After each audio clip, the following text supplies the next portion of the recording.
What's going on, everybody? Welcome back to Redriveraviation. Hope you guys are having a fantastic day today, and today I have another retro model review for you guys. Today we have the Aeroclassics 1:400 scale United Airlines McDonnell DC-10 in the Battleship Gray livery. This is a really cool model. There's a lot of variation that I really like about this model. It's a very unique one, and I'm really excited to review for you guys. We have a lot of great things to talk about with the DC-10 once again. I know we have a previous episode with the American Airlines aircraft, but excited to dive into United Airlines DC-10 aircraft. So without any further delay, let's get started with the box. Alrighty, so here we go with the box. So as you guys may know, Aeroclassics had quite the variety of boxes throughout the years, especially with their blue box brand as well. So you're going to find various boxes from them. This is a really cool one, theming and kind of honoring the DC-10. So you're going to find Aeroclassics right here along with the United States flag. Not exactly sure which flag this is. I think maybe Italy. I'm probably wrong on that, so that's why I'm not going to say for sure. Again, I'm trying to get better with geography as we go, so my bad. You're also going to find some clouds throughout here in the Tri-Jet 10s of the Americas. So, oh, is this Latin America? That may be Latin America. That's my best guess right there. I think that may be Latin America. I don't think it's Mexico. I think it's Latin America. But nevertheless, there we go there. Get the United Airlines sticker down here to indicate which aircraft it is with the Battleship Gray theme, which looks really nice. November 1855 uniform and the 1:400 scale as well. And then the really cool thing about this box, you're going to find various DC-10s on here. So you have the National DC-10, the Eastern DC-10, the Delta DC-10, the Continental DC-10. I'm sure both those are very rare. Next we have the Mexicana DC-10 along with the really cool Aeromexico DC-10. That's a very cool livery. So that may be Mexico. I thought it would be Latin America, but maybe not. I believe that's Western. Yeah, Western DC-10 and Northwest Orient DC-10. So those are really cool. And guess what? You're even going to find more of those on the back of the box with the slogan again. Actually, it's just all of them but put on the back, which is really cool. Oh, I see what they're doing. So they're putting them in their quadrant of the United States, or the country. So I guess this is Mexico. So my bad. Italy was a really bad guess. But as you're going to find Mexico for Mexico City, you'll find Mexicana down here in southern Mexico, Western right here on the edge, Continental, I think that's kind of the best place to put in. Denver's okay. Northwest kind of in that region, but should be closer to here, but that's all right. Delta near Atlanta, it's perfect. Eastern Miami, that's good. And National in the northeast United States. So that's a very cool way to depict that. That's really cool. You're also going to find the plastic cradle in here as well, which was really nicely put in there and really good. And alrighty, here we go with the United Airlines Battleship Gray DC-10. This is a really cool aircraft. I got this model for my birthday back in 2017 along with various other retro aircraft that we've already reviewed, including the American 707, the American DC-10, there's a Northwest 757 I got then, and lots of other aircraft. And I actually did film it and never uploaded it. So I do have a little, I guess a little challenge for you guys. If we can get various comments, or even you guys could do this, if you guys find one comment in the comment section that says you guys would like to see the unboxing I never uploaded, if one person will comment that, and then if you guys could like that, or if I see a lot of comments, let's go for maybe 10 to 15 likes on one of those comments, or maybe just at least 10 of the comments saying I would like to see the review of all those retro models that you got in 2017 or something along those lines, or just the I want to see that unboxing you never posted type deal. I will definitely be showing you that to you guys this summer, so definitely stay on the lookout for that and encourage that in the comment section, because it was really cool. There was a lot of variation. It was handheld and it wasn't the best, but it's still really cool to reflect on those good times. Nevertheless, this is a really cool aircraft. Unfortunately, I haven't got to use it a lot on my channel, and this is what the retro model reviews really highlight, is models that you guys don't get to see every day, and this one's a stunner to be on the shelf all the time. So really excited to show you guys this model. The Battleship Gray is one of my favorite liveries, and we've reviewed various types of them over the channel, of course, but this is going to be a great one to take a look at. I'm very excited, and let's do it. Alrighty, so here we go. Right here we have the cockpit windows, which are really interestingly shaped here on the DC-10, and then I think it has worldwide service right here with the tulip livery, which is really cool, or tulip emblem, pardon me. This Battleship Gray livery, of course. Speaking of which, you have the gray shade, which starts up here, which I think looks pretty good. I really like it on this aircraft. Then you have the orange and reddish intermission right here, along with the navy down here. That looks very good, so they did a good job there. You have the nose landing gear right here as well. That looks very nice in this aircraft, along with various panels as well. This is pretty gosh darn good detail. I don't know the exact release year of this aircraft. If I can find it, I'll put it up on the screen for you guys. I think probably close to 2016 or 17 is my guess. Again, I just found a lot of retro models on eBay in 2017. I kind of decided that I was good on models, the pre-order side of things, so I kind of wanted to branch out, and that's exactly what I did with that birthday, which was quite interesting. But you're going to find various panels down here, and that is a really cool attribute of this livery. The narrow L1 door looks really cool on this livery, on this aircraft, I should say, and then you have the first and business class. The United Airlines billboard titles, you kind of have that Times New Roman or whatever font you want to call this, which looks really good. Then you have the L2 door where the R and the L kind of invade that area. Nevertheless, it still looks really, really good. Again, these windows are really nicely printed, so Aeroclassics did a great job with this thus far. In the middle of the aircraft, you're going to have your economy section with the Economy Plus and the Economy and any other product that may have been on the United DC-10 at this time, which is very nice. And then you're going to find the beautiful DC-10 wings. So as you can tell, they kind of slant down, which is really cool. Here's the engine. I think these are the CEF6 something. It's something like that. Again, sorry that I wasn't quite able to get there, but it happens. And then, unfortunately, Aeroclassics put no emergency exit detail. That would be a lack, in my opinion, on this livery. Hopefully, they'll be able to print some details like that soon, but they're doing their best for sure. You're also going to find right here with the leading edge of the wing looking really, really good. I am so sorry about all the noise. They are redoing the roof on the day that I was able to film some of these, so sorry in advance about that. On the bottom, you also have the flap detail as well. That looks really good. And then taking you into the trailing edge of the wing, which also looks really good. You got some solid detail, mainly speed brake detail. And they could have put it maybe a little bit more into it, but for Aeroclassics, we can live with it. You're also going to find the main landing gear that looks really good, also depicting the Dash 30 with the middle landing gear, which is really cool. I think that looks really, really nice on this aircraft. You're going to find a registration November 1855 uniform, which we'll talk about that a little bit more in detail here in a moment, along with another baggage loaded door, which looks really, really good on this aircraft. Very easy to see with that color on the bottom. Looks really, really good.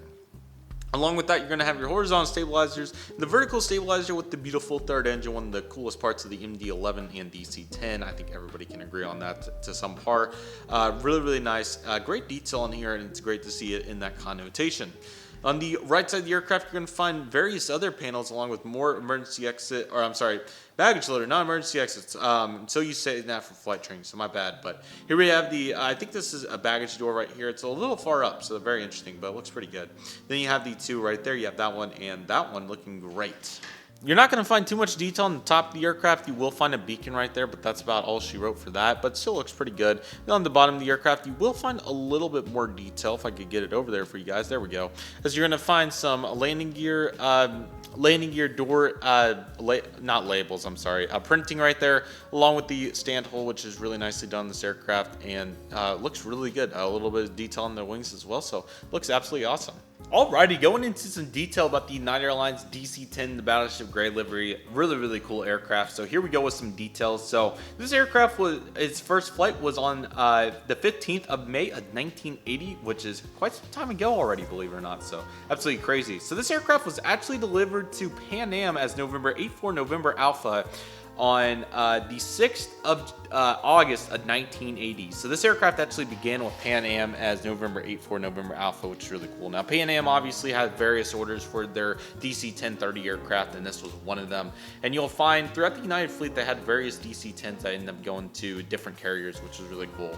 Nevertheless, after 5 years, on the 29th of April of 1985, United Airlines obtained ownership of this aircraft, and they flew it till the end. I believe that this aircraft flew till probably the late 90s. I'm not completely sure. It doesn't say on Airfleet, so RIP. But this aircraft eventually was scrapped in Las Vegas, which is quite unfortunate. Very unfortunate that I wasn't able to see second life with FedEx or any other of those other airlines. But still really cool that I was able to have quite a nice life with Pan Am and United.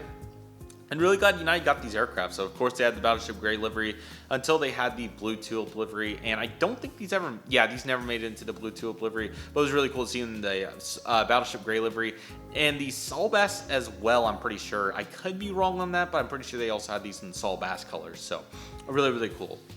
You know, DC-10's been a really cool aircraft. I've always really found it fascinating, the unfortunate incidents that have happened with these aircraft. Of course, in the last DC-10 video, we talked about American Airlines Flight 191, and in the next history segment, I'm sure we'll talk about United Airlines. I'm pretty sure it was Flight 232 that unfortunately, I can't remember exactly what the issue was. I don't know if it was an engine failure or if it was something else, but something happened. They had to divert into a very small airport in Illinois. I think it was somewhere in the Midwest.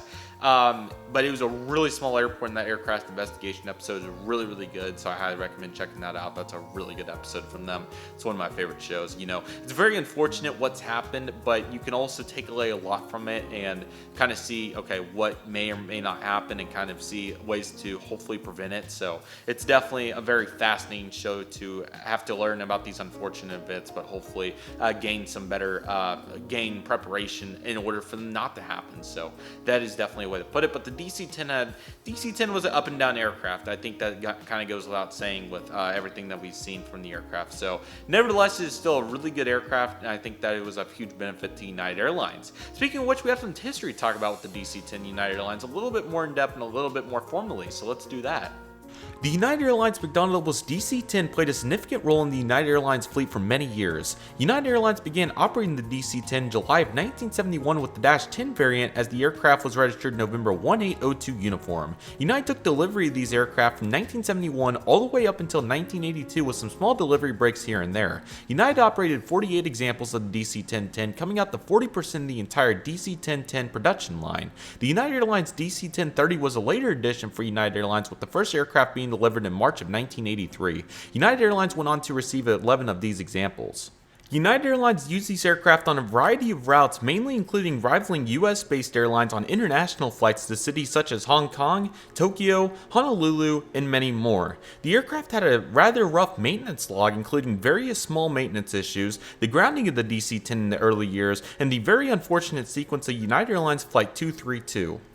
For some more detail, United Airlines Flight 232 was flying from Stapleton International Airport in Denver, Colorado to Chicago O'Hare International Airport. The aircraft had to make an emergency landing at Sioux City, Iowa after losing its number 3 engine on tail of the aircraft due to manufacturing defects in the engine fan disc. This failure unfortunately induced the failure of the hydraulics in the aircraft, and as a result the aircraft had no surface controls whatsoever. Luckily, Finch, a United Airlines DC-10 captain and DC-10 flight instructor, was on board and happy to help with the issue.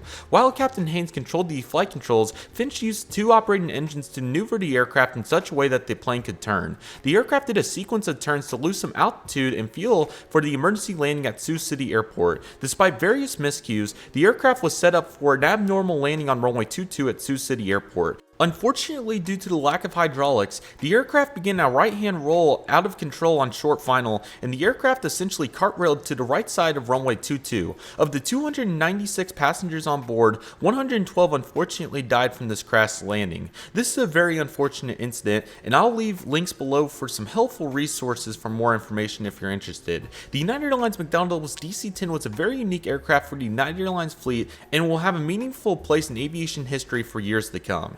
And just like that, everybody, that will do it for today's retro model review on the United Airlines McDonnell DC-1030 in the Battleship Gray livery by Aeroclassics in the 1:400 scale.